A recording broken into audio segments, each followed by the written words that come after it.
बहुजन विकास आघाडी पालघर लोकसभा लढवणार। सध्या सर्वत्र लोकसभा निवडणुकीचे वारे वाहू लागले आहेत। पालघर लोकसभा मतदारसंघात महत्त्वाची भूमिका असलेला हितेंद्र ठाकूर यांचा बहुजन विकास आघाडी हा पक्ष आपला स्वतंत्र उमेदवार लोकसभा निवडणुकीच्या रिंगणात उतरवण्याची शक्यता आहे। सध्या देशात आणि महाराष्ट्र राज्यातही भाजपची अदृश्य भीती प्रस्थापित राजकीय नेत्यांना, पक्षांना आणि पक्षप्रमुखांनाही भेडसावत आहे। हितेंद्र ठाकूर त्याला अपवाद नाहीत। पाहूयात यावरील हा खास रिपोर्ट। वसई विरार शहरात गेली 35 वर्ष हितेंद्र ठाकूर यांनी काँग्रेस, राष्ट्रवादी काँग्रेस आणि उद्धव ठाकरे यांच्या त्यावेळच्या शिवसेनेला जसं झुलवलं टोलवलं तसं हितेंद्र ठाकूर यांना आताच्या स्थितीत भाजप सोबत वागता येत नाही। हितेंद्र ठाकूर यांना पालघर लोकसभा जिंकण्यासाठी लढता येत नसून केवळ आपण अपक्ष आहोत एवढे टिकून ठेवता यावं यासाठी हितेंद्र ठाकूर अपक्ष म्हणून पालघर लोकसभा लढवतील।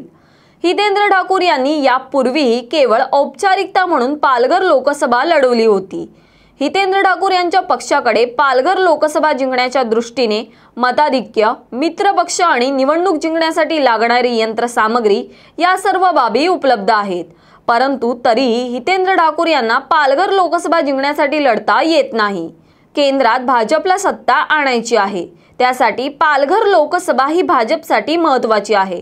पालघर लोकसभा मतदारसंघामध्ये भाजपला स्वतःचा उमेदवार जिंकून आणायचा आहे।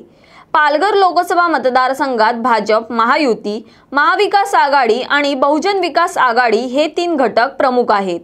मताधिक्यांच्या तुलनेत बहुजन विकास आघाडीची ताकद दुसऱ्या क्रमांकावर आहे। तसेच 6 विधानसभा मतदारसंघापैकी अवघ्या 3 विधानसभा मतदारसंघात हितेंद्र ठाकूर यांच्याकडे साधारण 5 लाखांच्या सुमारास मताधिक्य आहे। मार्क्सवादी कम्युनिस्ट पक्ष आणि पालघर ग्रामीण मधील थोडीफार असलेली संघटनात्मक ताकद या अनुषंगाने बहुजन विकास आघाडी 6.5 लाखांपर्यंत मताधिक्य मिळू शकते।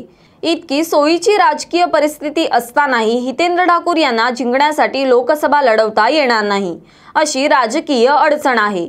तसेच हितेंद्र ठाकूर यांना थेट भाजप सोबत जाता येत नाही। हितेंद्र ठाकूर हे राज्याच्या राजकारणातील अतिशय अभ्यासू नेतृत्व आहे। भाजपने बाळासाहेबांच्या शिवसेनेसोबत काय व्यवहार ठेवला हे संपूर्ण राजकीय समीकरण हितेंद्र ठाकूर यांनी उघड्या डोळ्यांनी पाहिले आहे। ईडी नावाचं भूत देश पातळीवर चमत्कारिकपणे कार्यरत झाल्यानंतर बेनामी काळा पैसा असलेल्या राजकीय नेत्यांच्या कुटुंबियाचे जगणे त्यामुळे कठीण झाले आहे। अशांना राजकीय सत्तेचा आश्रय घेण्याशिवाय पर्याय उरलेला नाही आणि हितेंद्र ठाकूर यांच्या कुटुंबियाकडे असलेला काळा पैसा हीच हितेंद्र ठाकूर यांची अडचण आहे।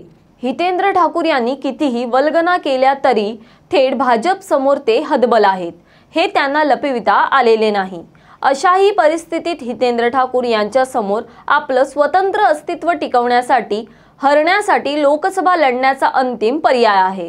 हितेंद्र ठाकूर यांच्याकडे असलेला दलित, ख्रिश्चन, मुस्लिम हा बिगर हिंदुत्ववादी मतदार भाजपला मतदान करणार नाही आणि हितेंद्र ठाकूर हे भाजप सोबत गेले तर हा मतदार महाविकास आघाडीकडे वर्ग होईल। तो महाविकास आघाडीकडे जाऊ नये म्हणून मी अपक्ष लढून आपणास मदत होईल अशी भूमिका घेतो असे सांगून हितेंद्र ठाकूर हरण्यासाठी लोकसभा लढवतील अशी शक्यता राजकीय वर्तुळात वर्तवण्यात येत आहे। अशाच विविध विषयांवरील व्हिडिओ पाहण्यासाठी समर्थन लाईव्हला सबस्क्राइब करा व बेल बटन दाबा। धन्यवाद।